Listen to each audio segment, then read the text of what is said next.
السلام عليكم. ازيك عاملين ايه؟ وحشتوني جدا الفيديو اللي فات. النهارده قررت ان انا اتكلم عن علاج طبيعي. يلا بينا. النهارده قررت ان انا اتكلم عن muscle energy technique. الماسل انرجي تكنيك من اكتر التكنيكات المتعارف عليها جدا في مراكز العلاج الطبيعي او حتى في المستشفيات، من اكتر التكنيكات الفعالة جدا مع معظم المرضى، ومن اكتر التكنيكات اللي نتائجها بتبقى فورية في الجلسة. طبعا انا النهارده جايه ان انا اشرح التكنيك ده بحيث ان احنا نقدر نوصل فكرته بطريقه سهله وبسيطه، وفي نفس الوقت بجد هو من اكتر التكنيكات اللي موجوده في المانيوال ثيرابي اللي بجد الافكتفنس بتاعها بيبقى عالي جدا والايفيدنس بيس بتاعها عالي جدا. فيلا بينا نتكلم عنها النهارده. الماسل انرجايزنج تكنيك هي واحده من المانيوال ثيرابي تكنيك اللي هي فكرتها الاساسيه هو ان انا ببدا ان انا اعمل استرتش سواء على العضله سواء على اي ستراكشر فيه مشكله وفي كعبله او مش جايب الفانكشن بتاعته صح.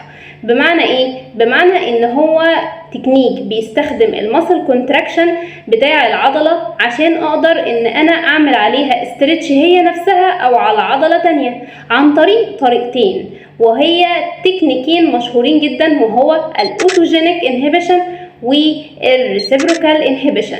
ايه التعويذ اللي انت بتقوليها دي؟ هو ده اللي انا جايه اوضحه النهارده. طيب خلينا كده نبقى متفقين عشان تبقى الكلام مترتب ويبقى كل الكلام واضح. الماسل انرجايزنج تكنيك هو فكرته الاساسيه انه بيتكون من تكنيكين زي ما قلنا، اوتوجينيك تكنيك وريسيبروكال انهبيشن. والاوتوجينيك تكنيك في نوعين، بوست ايزومتريك ريلاكسيشن وبوست فاسيليتيشن تكنيك. طيب ايه بقى اللي انا بقوله ده؟ الفكره كلها ان كل حاجه منهم هتتقسم على فيديوهات صغيره عشان نقدر نوصل فكرتها، فقررت النهارده ان انا اشرح لكم الاوتوجينيك تكنيك. طيب خلينا متفقين ان الماسل انرجي تكنيك بيعتمد على انقباض العضله، وبعمل استرتش لا على العضله نفسها او على العضله المضاده ليها. طيب خلينا بقى نفرق ما بين الاوتوجينيك انهبيشن والريسيبروكال انهبيشن. الاوتوجينيك انهبيشن والريسيبروكال انهبيشن الاثنين متفقين على ان في جنتل سب ماكسيمال كونتراكشن في العضله، يعني كده كده في انقباض في العضله وما بيكونش قوي قوي، بحتاجه خلال التكنيك. لكن الفرق بقى ان في الاوتوجينيك انهبيشن انا بعمل استرتش للسيم ماسل للعضله نفسها اللي انا بعمل فيها الكونتراكشن ده او الانقباض ده. لو انا بعمل انقباض في عضله البايسبس يبقى الاسترتش على عضله البايسبس، لكن الريسيبروكال انهبيشن لا، انا بعمل استرتش على الاوبوزيت ماسل، على العضله المضاده ليها. يعني لو انا بعمل كونتراكشن في الماسل او انقباض في عضله البايسبس يبقى هعمل استرتش على عضله الترايسبس اللي هي العضله المضاده ليها. طيب حلو قوي، احنا كده وصلنا فكره اوتوجينيك وريسيبروكال انهبيشن. خلينا بقى متفقين ان سواء التكنيك ده او التكنيك ده الاثنين محتاجين 4 مكونات. المكون الاولاني وهو muscle contraction اللي هو الانقباض العضلي، ده حاجه اساسيه. تاني حاجه جولجي تندون اورجان اكتيفيشن، ده تاني حاجه محتاجاها معايا وهنوضحها خلال الشرح. ثالث حاجة وهي الريسبتورز around the joint والمصل، يعني المستقبلات الحسية اللي حوالين المفصل والعضلات. رابع حاجة المصل سبندل، والمصل سبندل موجود جوه العضلة وهنشرحها بالتفصيل في الريسيبروكال انهبيشن في الفيديو الجاي. تعالوا بقى نشرح الاوتوجينيك انهبيشن. اوتوجينيك انهبيشن هنبدأ نعمل تسلسل كده في الأحداث، قصة بسيطة هنبدأها مع بعض. خلينا متفقين ان اول حاجة احنا اتفقنا عليها ان في muscle contraction، يعني في انقباض في العضلة. انا دلوقتي مثلا افترضنا ان احنا عندنا مشكلة دلوقتي في عضلة البايسبس اللي قدامكم دي. الفكرة ان انا جاية اعمل لها ستريتش، واحنا عارفين طبعا ان الاستريتش بيبقى عكس اتجاه العضلة، يعني هي بتعمل كده هي مفروض هتعمل الاستريتش بتاعها كده. جيت اعمل ستريتش لقيتها ما بتشدش اكتر من كده، خلاص ده اخرها. طيب انا هعمل هنا ايه؟ انا جيت عملت الاسترتش العادي لقيته بيوجع العيان جدا، بيجيب معايا نتيجه بس مش زي التكنيك اللي انا هقول عليه دلوقتي. انا جيت قلت للعيان والله يا عم الحاج، بص يا عم الحاج، انت دلوقتي هتعمل كونتراكشن، هتعمل جنتل سب ماكسيمال ايزومتريك كونتراكشن، يعني انت هتشد كده وانا مش هحركك، مش هتتحرك معايا خالص، بس ما تشدليش قوي عشان ما تتعبش معايا، يعني هيبدا يشد، وهبدا ان انا اعد 10 ثواني. هبدا ان انا اعد 10 ثواني. بعد ما خلصت 10 ثواني هقول عاش يا حاج، ريح بقى كده.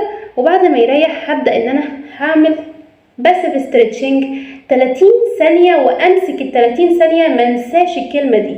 اعمل هولد. ليه هعمل هولد؟ عشان احافظ على الاسترتش اللي انا جبته. طبعا هو مش هيجيب المدى الحركي الكامل من اول مره، لا ده انا هبدا ان انا اشتغل مره هيجيب كده، وبعد كده مره هيجيب كده، وبعد كده مره هيجيب كده، وهفضل ان انا اعمل التكنيك ده من 3 ل 5 مرات.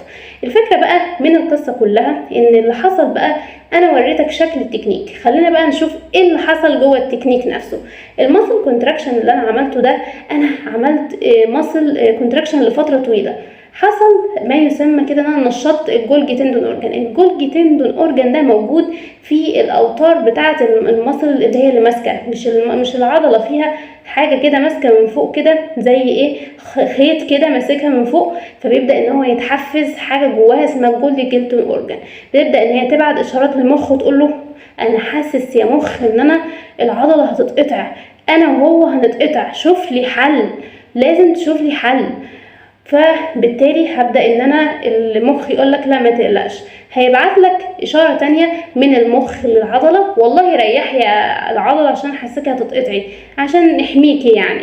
فطبعا هتريح، طبعا اللي هي في الوقت اللي انا بخليها يريح هو كمان دي بتريح معاها، وبالتالي لما اجي اعمل استرتش هتكون العضله مرخيه معايا، فبالتالي تجيب معايا مدى حركي.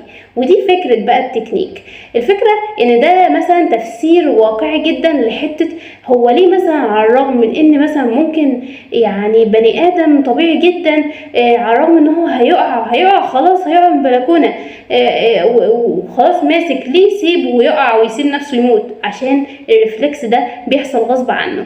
وبالتالي كده احنا هنقسم بقى الاوتوجينيك انهبيشن ده لقسمين تانيين، وهو البوست ريلاكسيشن والبوست فاسيليتيشن. ايه الكلام ده؟